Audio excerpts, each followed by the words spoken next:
you're taking Percy Jackson, a much beloved character. Indeed. And you're going into the sea of monsters. What was the first step of making sure this was the right path for you?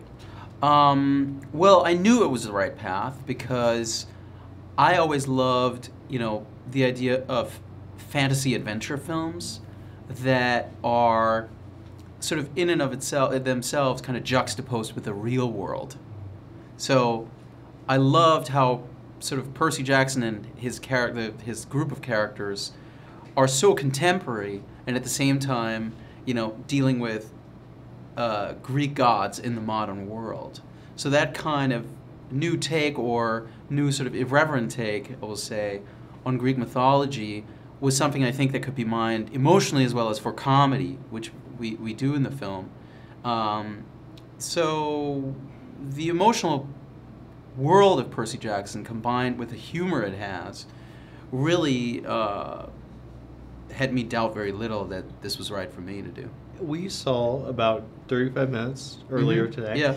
And I've got to say, what I kind of liked is the fact that Percy's kind of like, he's not the big cheese anymore. Right.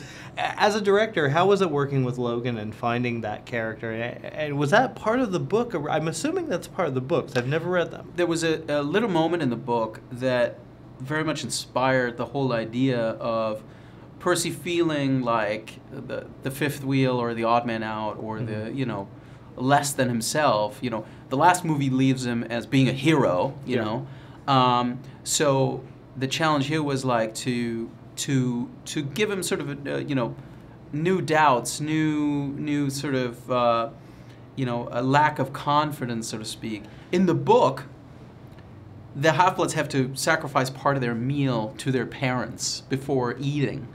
Oh. Sort of just to kind of like, oh, okay, this is as a sacrifice to our parents who, originated us, so to speak. And Percy really thinks like, why would I give up part of my meal to someone that I never get to talk to? Yeah. So the idea of the absence of these parents really led to the moment that you experienced early on in the film that you saw, where he tries to talk to his father and doesn't get an answer. That to me is almost like an emotional sort of marker in the beginning of the film, and sort of is really the on the outset of his journey that he doubts himself. He doesn't get any responses from his parents. There's a new kid on the block in the shape of Clarice.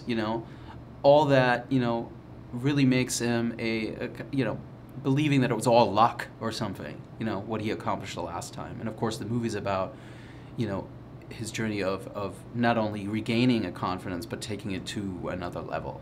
And you do take it to another level special effects-wise. This thing looks huge. The little bits we saw later on in the film look huge. What kind of effects were you looking? How big did you want to go? I do want to go very big because obviously we had to up the ante from the last movie, which employed visual effects very ably. My general concern, though, was always keeping the characters first and foremost, like focusing on the actors. As exciting as all the monsters are, they really would be nothing without Logan, Alex, Brandon, Levin, and Douglas kind of, reacting to them appropriately, and never losing track of what their behavior is on the other side of the equation. So I think it's mostly about the characters with, some wonderful fancy window dressing that I wanted to do.